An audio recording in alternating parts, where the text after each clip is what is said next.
السلام علیکم، info T V میں خوش آمدید۔ جی دوستو، آج بہت ہی ایک اہم خبر لے کر آئے ہوں آپ کے لیے، اور جو آپ کو پتہ ہے میں جتنی بھی ویڈیوز آپ کے لے کر آتا ہوں آپ کے لیے وہ سب بہت ہی اوتھینٹک، لیٹسٹ اور سب سے اچھی ہوتی ہیں۔ جتنے بھی چینلز ہیں ان سب سے اچھی اور لیٹسٹ انفارمیشن نیوز آپ تک لے کر آتا ہوں، تو اس لیے آپ سے جو ہے ریکویسٹ کرتا ہوں چینل کو سبسکرائب کیجئے اور ویڈیو کو لائک ضرور کیا کریں۔ دوستو، آج کے بعد کسی کو بھی گرفتار نہیں کیا جائے گا بلا وجہ۔ جی ہاں، سعودی عرب میں نیا قانون آ گیا دوستو کہ جو بھی جو ہے کسی کو اگر گرفتار کیا جائے گا تو اس کے لیے اس کو جو ہے پہلے بتانا ہوگا اس کو کیوں گرفتار کیا جا رہا ہے۔ اس کے بارے میں مزید کیا کہا ہے آئیے دیکھتے ہیں۔ سعودی عرب کے اعلیٰ اداروں نے عدالتی اداروں، انویسٹیگیشن اور پولیس کو ایک بار پھر سخت ہدایت دی ہے کہ کسی بھی شخص کو گرفتار کرنے سے قبل اسے گرفتاری کے اسباب سے آگاہ کیا جائے گا، اسے اپنے رشتہ داروں سے رابطے کا موقع دیا جائے گا، اسے وکیل کی خدمات حاصل کرنے کی سہولت دی جائے گی اور ملزمان کے بنیادی حقوق کا احترام کیا جائے۔ یہ تینوں باتیں ملزمان کے بنیادی حقوق میں شامل ہیں۔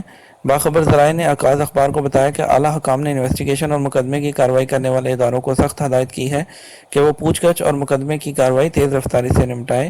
تین وکلاء نے بتایا کہ سعودی عرب نے فوجداری قانون میں گرفتاری کا طریقہ کار اور ملزم سے پوچھ گچھ کا طور طریقہ مقرر کر دیا ہے۔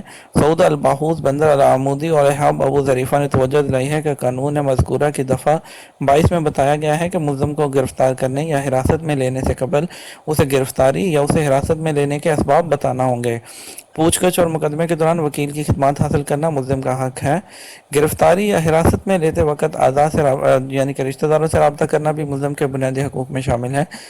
قانون میں یہ بات بھی صاف کر دی گئی ہے کہ گرفتاری یا حراست میں لیتے وقت ملزم سے ایک اقرار نامے پر دستخط لیے جائیں جس میں ملزم کے حقوق کا ذکر صاف الفاظ میں موجود ہو۔ ملزم اعتراف کرے کہ اسے اپنے حقوق کا علم ہے۔ زیر حراست افراد کو متعلقہ افراد سے رابطے کا طریقہ کار فوجداری امور کا افسر یا انسپکٹر طے کرے گا۔ جہاں جیسی صورتحال ہوگی ویسا ہی کیا جائے گا۔ عدالتی امور پر نظر رکھنے والوں کا کہنا ہے کہ حکام بالا کی مذکورہ ہدایات مملکت میں انسانی حقوق کی پاسداری کے جذبے کی آئینہ دار ہے۔ اعلیٰ قیادت چاہتی ہے کہ تمام ملزمان کو ان کے حقوق حاصل ہو، کسی کی بھی حق تلفی نہ ہو۔ دوستو، یہ تھی ابھی تک کی لیٹسٹ ویڈیو۔ ملتے ہیں اگلی ویڈیو میں، تب تک اپنا خیال رکھیے گا۔ اللہ حافظ۔